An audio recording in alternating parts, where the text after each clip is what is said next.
Bonjour, donc je voulais vous raconter un petit peu mon histoire autour du burn-out. Donc voilà, donc je vais brièvement dater en fait à quel moment moi ça m'est arrivé. Donc ça remonte à 2015, en fait moi j'ai changé d'entreprise en février 2015 et je date en fait le burn-out au 7 novembre exactement, 7 novembre 2015. Euh, Jour où j'ai dû en fait partir dans le cadre de mes activités à l'international, en Autriche, seul.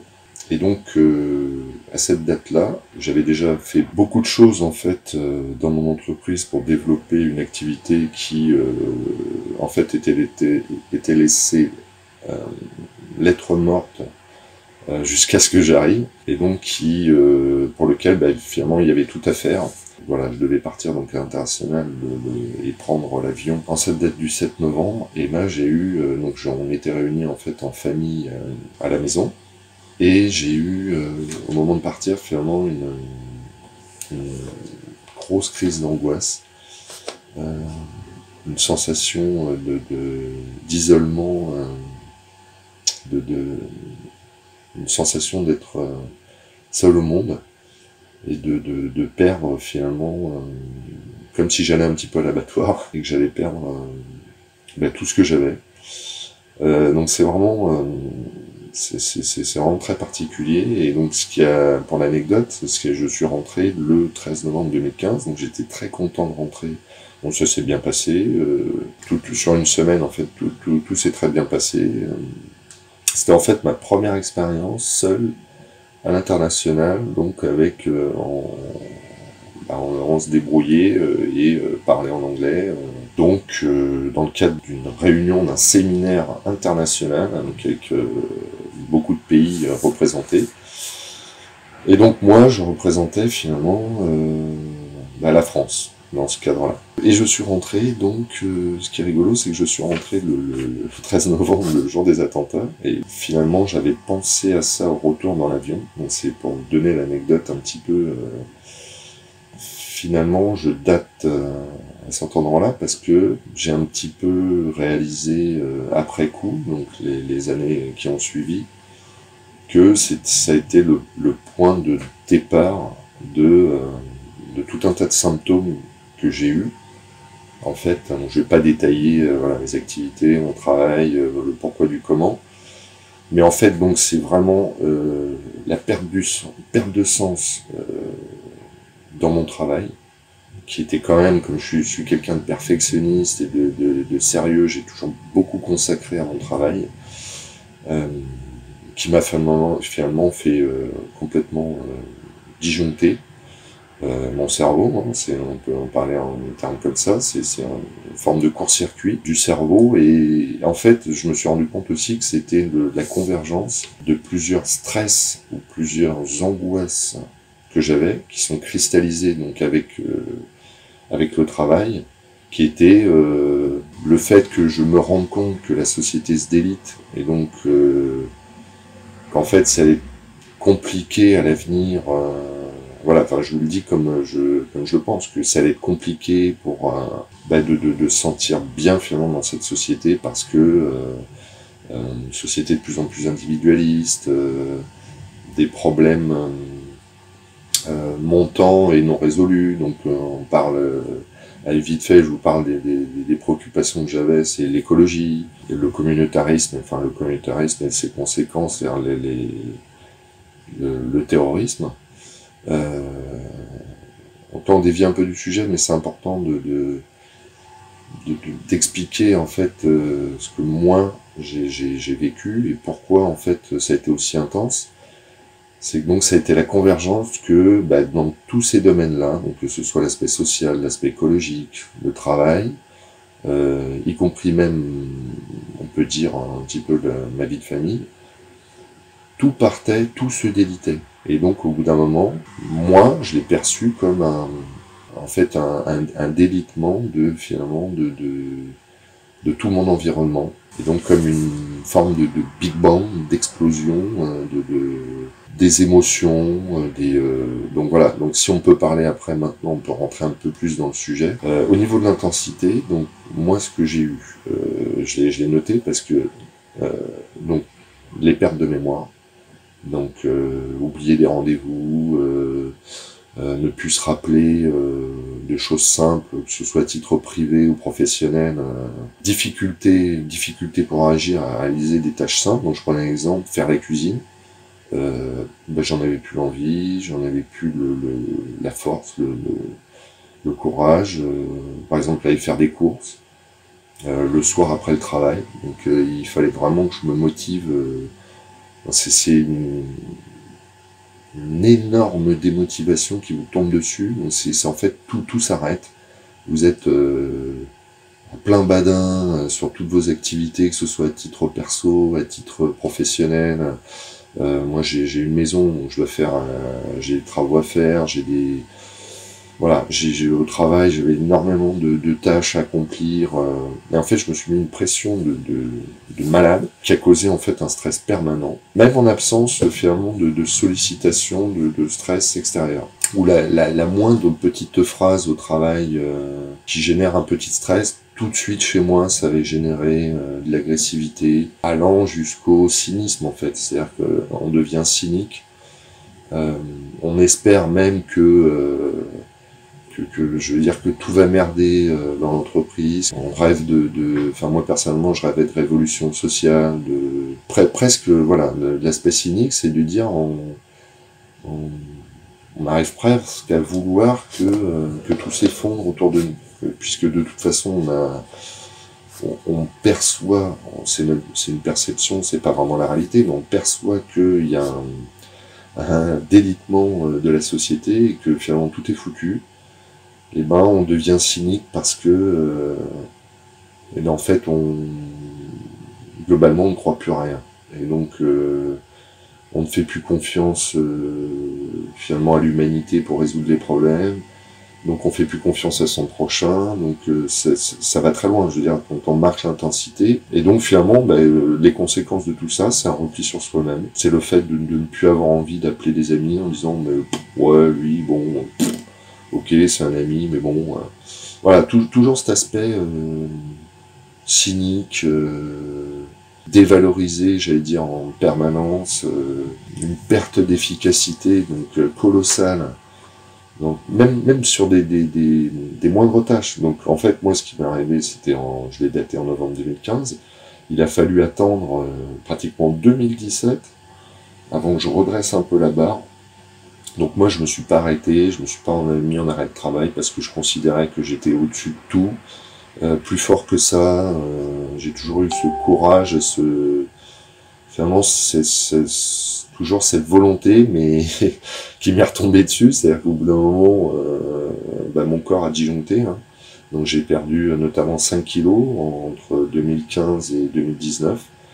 Donc avec le visage qui se creuse.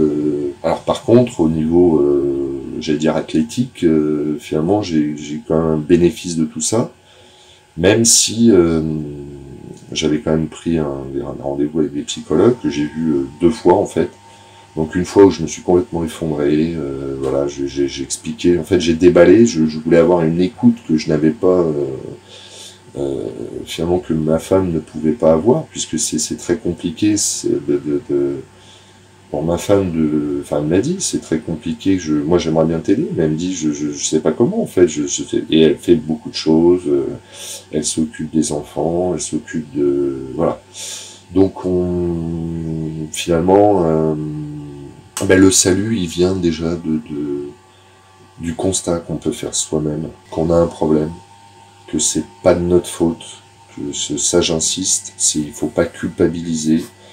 Une société qui est de plus en plus difficile, qui nous demande d'être de plus en plus, notamment dans le travail performant, alors qu'on voit bien d'ailleurs, ça c'est encore un peu mon côté, et je le pense toujours, alors qu'on voit bien que la tête tout en haut, c'est loin d'être, voilà, ils sont loin de faire les choses parfaitement, mais on demande à une infirmière, on demande à quelqu'un qui va faire des travaux publics ou qui va faire de la maçonnerie, d'être performant, de faire les choses parfaitement, alors qu'en fait en haut il profite allègrement de de leur poste, finalement, du fait qu'ils soient au-dessus des autres, et eux-mêmes ne sont pas performants, n'ont qu'une stratégie pour leur direction, pour leur entreprise. Et donc, voilà, en ayant aussi regardé les réseaux, etc., je me suis rendu compte que finalement, j'étais pas un cas isolé. Donc déjà, ça m'a un petit peu rassuré. Donc j'ai commencé à me greffer sur des réseaux qui parlaient du burn-out. Et ça m'a fait beaucoup de bien de lire finalement ce que d'autres vivaient, se rapprocher un petit peu de ce que moi j'avais vécu. Donc en se disant, finalement, la chose la plus importante, c'est de déculpabiliser. On n'y est pour rien. C'est pas de notre faute si on se retrouve dans cette situation-là. C'est la société finalement actuelle qui nous amène, dans le cadre de notre travail, qui représente quand même 50% de notre journée, sachant que l'autre moitié de la journée, une partie c'est la nuit. Donc finalement, on passe énormément de temps au travail, et donc si on n'est pas valorisé, si on se sent pas utile, et qu'on perd le sens de son travail alors qu'on est quelqu'un d'engagé, forcément au bout d'un moment, ça disjoncte. Si je peux brièvement donner des pistes, c'est déjà de penser à soi. Donc déjà de penser à soi, c'est de se faire des plaisirs pour soi-même. Deuxième chose, de penser à ses proches. Vraiment aux gens qui comptent sur vous et pour qui vous comptez pour eux. Donc c'est la famille, ça peut être des amis, mais vraiment amis proches. Parce que voilà, les amis de passage, comme on dit, faut mettre un peu tout ça de côté, faire le tri entre... Ça permet aussi de faire le tri entre finalement les bons amis, les faux amis, etc. Donc moi ça m'a permis en tout cas de faire le point par rapport à tout ça. Donc de penser voilà à soi-même, à ses proches, vraiment assez proches, et à sa santé surtout. Donc sa santé, ça passe par, moi je pratique du sport, donc j'essaye d'aller courir, je pratique une activité sportive collective. Alors le problème c'est que c'est loin de la maison, donc ça génère aussi de la fatigue, parce qu'il faut aussi que j'y aille, je rentre, etc. Donc j'y vais, mais voilà, j'arrête de me mettre la pression, j'y vais quand j'ai envie de me faire plaisir, quand j'ai envie de... Voilà. Et sinon, je fais autre chose. Mais essayer de se faire des plaisirs. Ou par exemple, de se donner des petites victoires. Moi, par exemple, faire du bricolage. Là, j'ai refait toute cette pièce chez moi à la maison, donc intégralement. Donc là, on est dans les combles de ma maison. Donc c'est... Voilà, ça, c'est des grandes victoires en me disant, j'ai réussi à faire des choses... finalement que je n'arrivais plus à faire entre 2015 et 2017, donc il n'y a qu'à partir de 2017 où j'ai commencé à réagir. Et c'est pour ça que quand j'entends parler de dire 15 jours d'arrêt de travail vont suffire à redresser la barre et à faire que vous allez être vraiment beaucoup plus... que les 15 jours vont vous permettre de vous sentir mieux, non. Pour moi, en tout cas, ça ne marche pas et ça ne marchera jamais. C'est un peu comme les vacances, effectivement quand je passe 15 jours de vacances, je suis très bien, je commence à me détendre, à me relaxer, mais après, il y a le retour, et donc le retour il est brutal, il est violent.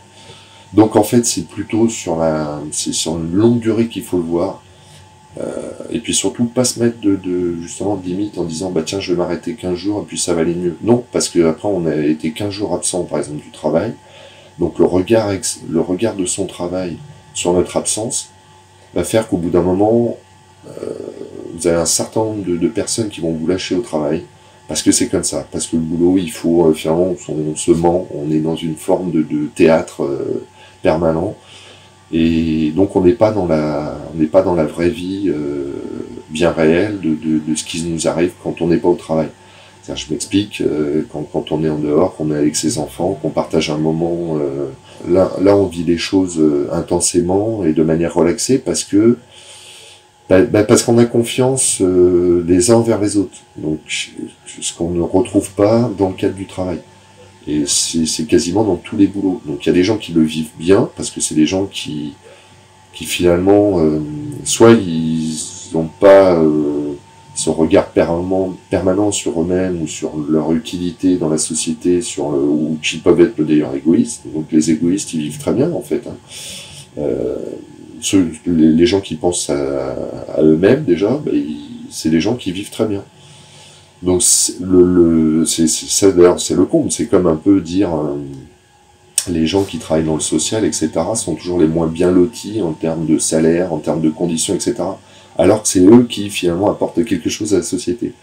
Moi je suis pas du tout je ne travaille pas du tout dans les activités sociales, mais je respecte énormément finalement ce que ces gens font, et souvent c'est ces gens qui, je lis nombre d'infirmières par exemple, qui ont des problèmes de burn-out, parce que elles ont la conviction de leur métier, et puis voilà, on leur demande de la productivité, on leur demande donc finalement quelque chose qui n'est pas humain, alors qu'au départ, leur souhait, c'est d'aider les autres sans avoir rien en retour finalement, enfin leur salaire bien sûr, donc elles ont cet altruisme qui finalement ne leur apporte rien, parce aujourd'hui on est dans une société qui n'est pas altruiste, qui est très individualiste et très égoïste.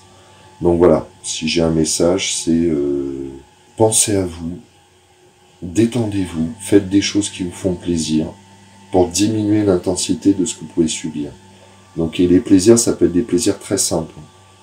Pensez, listez à la limite les activités qui vous font plaisir dans la vie, celles que vous n'aimez pas, et déjà ça vous permettra de faire le tri entre ce qui est utile ou pas dans votre vie, et donc pour vous-même. Et donc, pensez à vous. Voilà, merci, au revoir.